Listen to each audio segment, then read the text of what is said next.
Guys, यह सेतु जो है एक प्रोफेसर थे व्हीट स्टोन, उन्हीं के नाम पर बनाई गई है। ठीक है गाइस, तो आइए स्टार्ट करते हैं। क्या कहते हैं ये? प्रोफेसर व्हीट स्टोन ने प्रतिरोधों के एक विशेष व्यवस्था का आविष्कार किया जिसके द्वारा किसी चालक का प्रतिरोध ज्ञात किया जा सकता है। इस व्यवस्था को व्हीट स्टोन सेतु कहते हैं। ठीक है गाइस, एक प्रोफेसर थे व्हीट स्टोन, उन्होंने एक ऐसी व्यवस्था बनाई कि जिसमें अगर 4 प्रतिरोध जोड़े गए हैं, ठीक है गाइस, श्रेणी क्रम में, तो हम उनमें से 3 प्रतिरोध हमें ज्ञात होते हैं और एक अज्ञात प्रतिरोध का मान जो होता है वो हम काउंट यानी ज्ञात कर सकते हैं गाइस। तो आइए इनका सिद्धांत क्या था उसके आधार पर हम चलेंगे।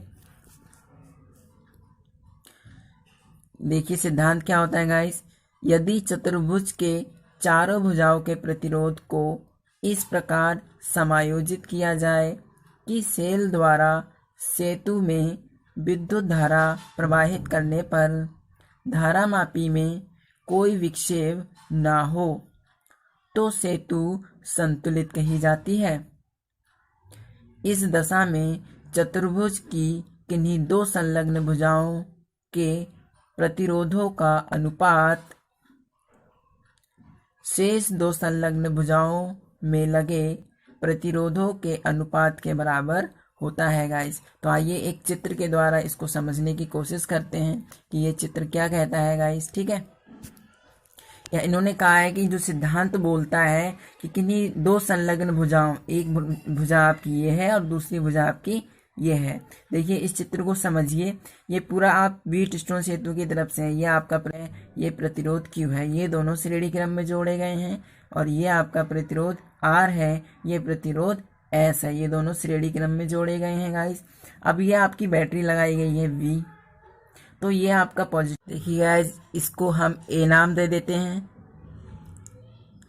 और इसको हम B नाम देते हैं, इसे C दे देते हैं और ये D पॉइंट हो जाएगा। ठीक है गाइस, तो यहाँ हम देखते हैं ABC, शाखा ABC में धारा क्या है हमारी I1 जा रही है, और शाखा ADC में कौन सी धारा जा रही है? I2 धारा जा रही है। और यहाँ पर धारा दोनों आकर इस पॉइंट C पॉइंट पर जब मिलती हैं तो I1 प्लस I2 बराबर हमारा I हो जाता है गाइस। ठीक है गाइस, और ये गाइस ये बीच में जो लगा हुआ है ये गैल्वेनोमीटर है जिससे धारा को मापा जा सकता है। और ये आपका 20 वोल्ट की बैटरी लगी है गाइस। जब इस 20 वोल्ट की बैटरी से इसमें हम विद्युत धारा प्रवाहित करते हैं तो यहाँ से एक धारा जो चलती है और वो धारा यहाँ से 2 भागों में बट जाती है। 2 भागों में बटने के बाद यहाँ से कुछ धारामापी में चली जाती है और यहाँ से भी कुछ धारामापी में जाती है, लेकिन धारा जाती है तो लेकिन यहाँ पर जो सुई है इस गैल्वेनोमीटर की वो नहीं हिलती है, अर्थात इसमें ये जो विक्षेप होता है ये शून्य विक्षेप की स्थिति होती है गाइस। ठीक है, तब हम कहते हैं कि जो ऊपर के जो 2 प्रतिरोध लगे हुए हैं श्रेणी क्रम में या शाखा ABC में जो 2 प्रतिरोध लगे हुए हैं P और Q, नीचे वाले जो प्रतिरोध हैं इन दोनों से अनुपात में बराबर होते हैं गाइस। तो हम कह सकते हैं इसको आसानी से कि ऊपर वाले प्रतिरोध यानी P upon Q is equal to R upon S। यदि हमको 3 प्रतिरोध ज्ञात हों, या हम यह बोल सकते हैं यदि हमको P प्रतिरोध ज्ञात हो, Q प्रतिरोध ज्ञात हो और R प्रतिरोध ज्ञात हो, तो हम S प्रतिरोध का मान आसानी से ज्ञात कर सकते हैं गाइस। वो कैसे? इन दोनों की क्रॉस मल्टीप्लाई कर दीजिए, तो ये हो जाएगा P इंटू S बराबर Q इंटू R। ठीक है गाइस, अब यहाँ से हमें S का मान चाहिए, तो ये जो P है आपका S के नीचे डिवाइड करेगा जाकर, तो जो S इज इक्वल टू आएगा हमारा Q into R upon P। ठीक है गाइस, ये एक अज्ञात प्रतिरोध था S, यहाँ पर हमने लेट किया कि माना जो हमारा अज्ञात प्रतिरोध है वो कोई क्या है? S है गाइस। तो इसकी मदद से हमने क्या फाइंड किया कि जो एक अज्ञात प्रतिरोध था उसका मान हमने कैलकुलेट कर लिया। ये हमने सिर्फ लेट किया है। अगर हम एक क्वेश्चन लेंगे तो उसकी मदद से हम इसको आसानी से सॉल्व कर सकते हैं गाइस, क्योंकि यहाँ पर थोड़ा नंबरिंग अगर होती तो हम उसको आसानी से कैलकुलेट कर सकते थे। ठीक है गाइस, आगे हम इसके बारे में बात करेंगे कि इसका जो ये शर्त प्राप्त कैसे की जाती है किसी समीकरण में यदि हम लगाएं, यदि ऐसा एक मतलब ऐसा एक निकाय हो और उसमें हम ये अप्लाई करें तो वो कैसे काम करेगी गाइस। ठीक है, इसको गाइस एक बार और समझ लेते हैं अच्छे से कि यहाँ से जहाँ हमने 20 वोल्ट की बैटरी से धारा प्रवाहित की इसमें, तो यहाँ से धारा हमारी दो भागों में बट गई। ठीक है गाइस, जो कि धारा ABC में गई और धारा ADC में गई। ठीक है गाइस, तो यह जब ये धारा मापी में शून्य विक्षेप की स्थिति होती है गाइस, तो ये सेतु जो होती है संतुलित कही जाती है। अर्थात हम बोल सकते हैं कि जो ऊपर वाले प्रतिरोध हैं उनका जो अनुपात है वो नीचे वाले प्रतिरोधों के अनुपात के बराबर होता है गाइस। जैसे कि ये दिखाया गया है P/Q, यानी P/Q is equal to R/S। तो यहाँ से जो S था आपका ज्ञात प्रतिरोध था, जिसको हमने यहाँ पर कैलकुलेट किया। ठीक है गाइस, अब आगे हम इसकी शर्त प्राप्त करेंगे कि ये कैसे फाइंड किया जाता है गाइस। ठीक है, ओके। आइए गाइस, अब हम व्हीटस्टोन सेतु की संतुलन की शर्त प्राप्त करेंगे।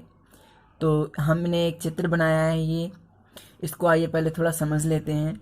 ये आपकी 20 वोल्ट की बैटरी लगी है गाइस, और यहाँ से जब धारा चलना शुरू होगी तो यहाँ से I धारा चलेगी इस प्रकार से, लेकिन यहाँ संधि A पर आने के बाद ये धारा दो भागों में बट जाएगी गाइस।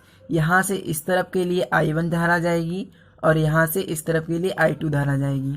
ठीक है गाइस, तो यहाँ से I1 चल रही है, इधर भी I1 रहेगी, लेकिन C पॉइंट पर आकर, संधि C पर आकर यहाँ पर दोनों धाराएं आपकी मिल जाएंगी। इधर से देखिए I2 आ रही है और इधर से I1 आ रही है। जब यहाँ पर ये दोनों मिलेंगी गाइस, तो ये देखिए I1 plus I2 is equal to आपका I हो जाएगा, क्योंकि I धारा यहाँ से फिर बाहर की ओर निकल जाएगी। ये देखिए गाइस, यहाँ से जा रही है I1 धारा है आपकी और ये फिर से बैटरी में चली जाएगी। ठीक है गाइस, तो हम यहाँ से हमने कुछ लिखी है थ्योरी इसके बारे में, ये पढ़ते हैं।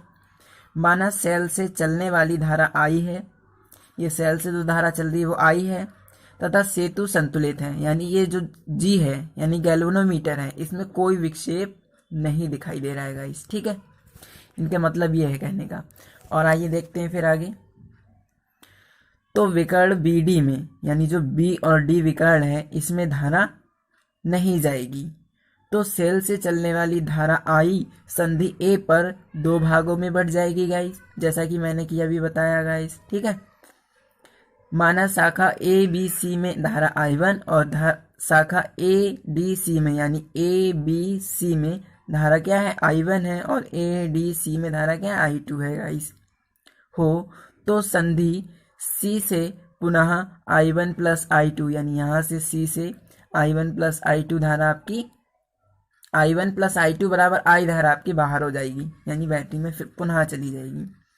अब बंद पास ABDA में किरचॉफ के द्वितीय नियम से गाइस। ठीक है गाइस, तो यहाँ इस वाले पास की बात कर रहे हैं, ABD और A में। ठीक है गाइस, देखिए गाइस, इसमें जो धारा की डायरेक्शन हमको दिख रही है वो हमारी इस वाली धारा, इस वाले प्रतिरोध के तो मतलब संगत है, लेकिन यहाँ पर थोड़ा हमारा ये धारा इस तरफ आ रही है, लेकिन हमारा लूप के डायरेक्शन यहाँ उल्टी पड़ती है गाइस, तो उसके लिए हम ध्यान रखेंगे इसका।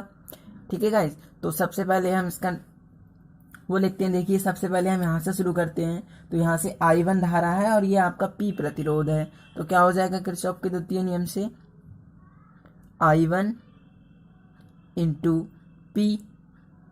ठीक है गाइस, फिर हम आगे की ओर चले, तो यहाँ से जैसे हम इधर के लिए आए इस वाले पास में, तो ये हमारा G है यानी गैल्वेनोमीटर है और इसमें कोई धारा नहीं है गाइस।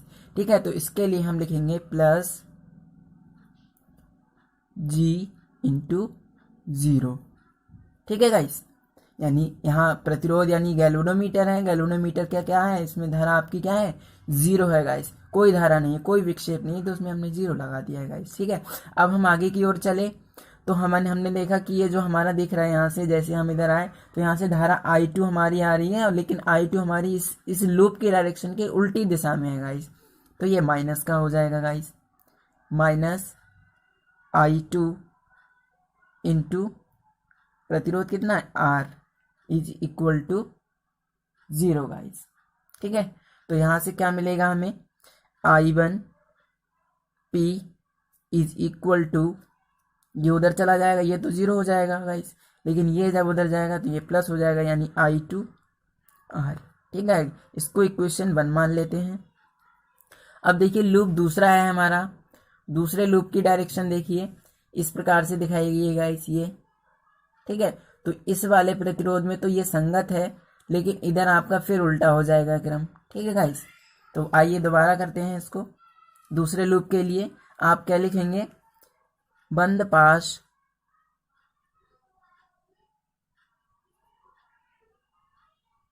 कौन सा है बंद पास हमारा, B C D B, B C D B guys. ठीक है, तो यहाँ पर हम Q से स्टार्ट करते हैं। हमारा पहला क्रम होगा I1 है Q में, I1 इंटू Q।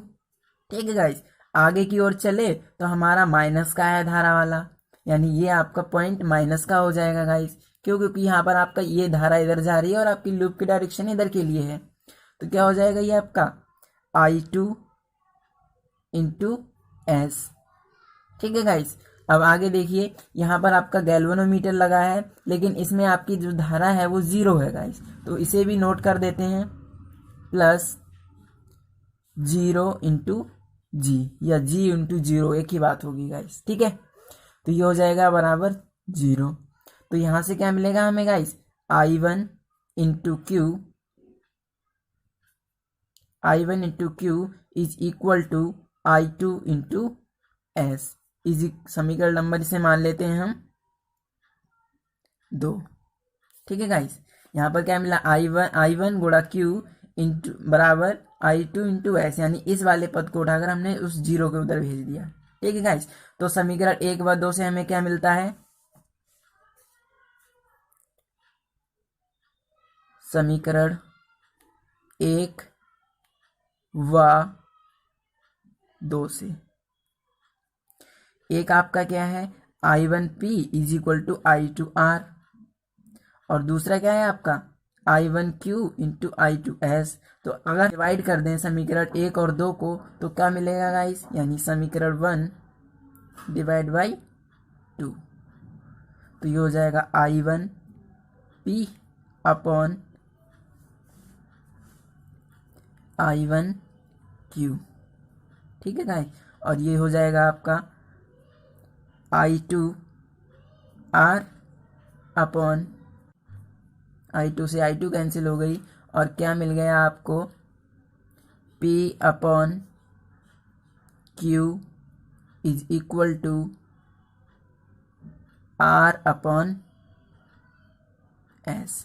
ठीक है गाइस, जो कि आपकी क्या है, सेतु की संतुलन की शर्त है गाइस। एक बार फिर इसको रिपीट कर लेते हैं, ये कैसे हुआ।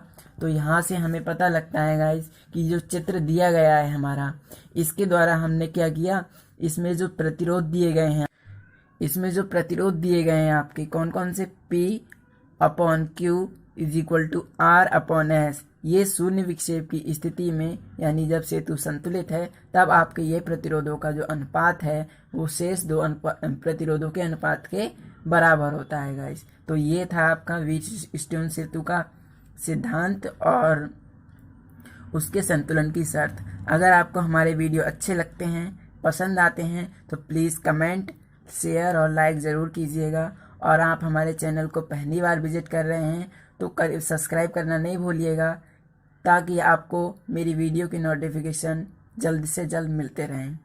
ठीक है guys, okay, thanks for watching this video.